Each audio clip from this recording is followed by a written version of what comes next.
President Biden signed the nearly $2 trillion spending package this week without a single Republican vote. And another week has gone by without the president taking any questions from reporters. This as the nation marks that one-year anniversary of the pandemic lockdowns. To discuss, let's bring in our political panel for the week. Newsmax contributor and Democrat strategist Doug Schoen and senior advisor and spokesperson for the Heritage Foundation, Genevieve Wood. All right, Doug, another $2 trillion in debt, no Republican support. How's that pledge to bring bipartisanship working out? Well, I don't think it's working out as well as we would have wanted or hoped. And I'm one of those Democrats, and Tom, I've done it here and said it to Genevieve, that wishes that there had been a greater effort by the Democrats to do this bill on a bipartisan basis. That being said, there didn't appear to be much appetite among the Republicans for another stimulus, notwithstanding the size and scope of the last one that President Trump advocated for last year.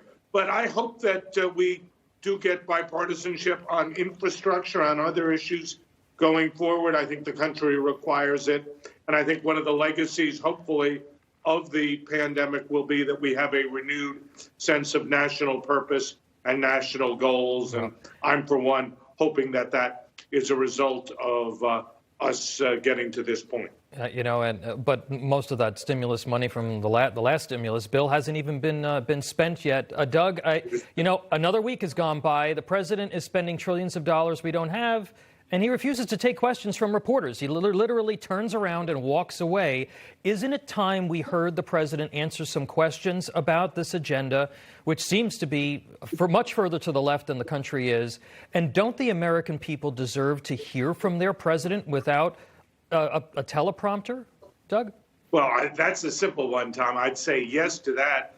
But I would also say that there's a lot in this bill that obviously goes beyond COVID, the child care relief initiative, which is very close to what Mitt Romney himself has proposed, and I think Mike Lee. So I would like to see the president take questions and talk about the bill beyond the primetime address and do that in a forum where he gets to answer questions. So, yes, absolutely. Genevieve, look, I happen to think that the GOP has done a terrible job of articulating to the American people what's in this bill, just how damaging it is. I'd like to address two aspects with you.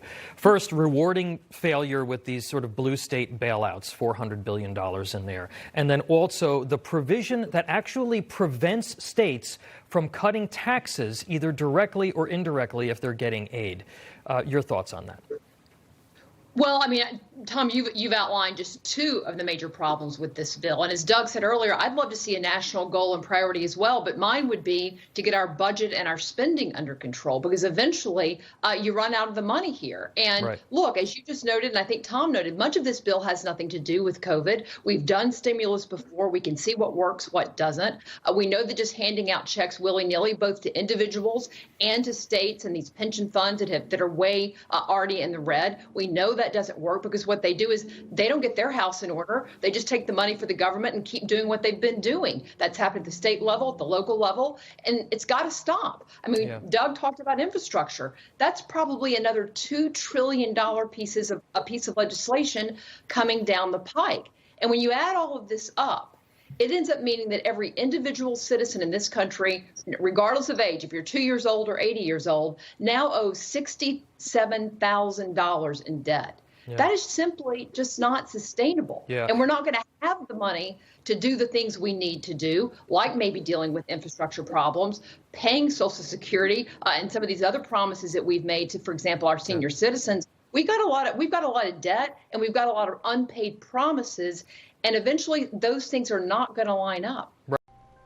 Thanks for watching the Heritage Foundation's YouTube channel. With more than 500,000 members, we are the nation's largest conservative research and education institution. We believe the principles and ideas of the American founding are worth conserving and renewing.